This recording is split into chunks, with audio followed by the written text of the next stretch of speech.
Hi guys, today we will talk about how to edit your avatar on your Reddit app. We will go to figure out the solution on now how we can do that on your avatar app. We'll just go on your Reddit app. We'll just go up here in this picture. We will click. Then this window show for us. Then you just click here on settings. Then we come to settings window and you just click here on style avatar.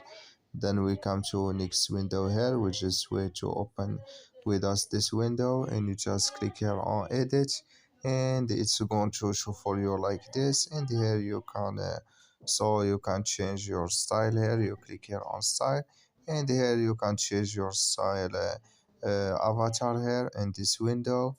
So like you say, here you can change clothes, and here you can add any avatar you want about hair, body, hair, and the eyes. And so there is a lot uh, can you create your avatar, and you don't, you click here on save, and it's going to save with you. So that's all now. Thank you for watching. Don't forget to support us by like and subscribe, and see you in next video.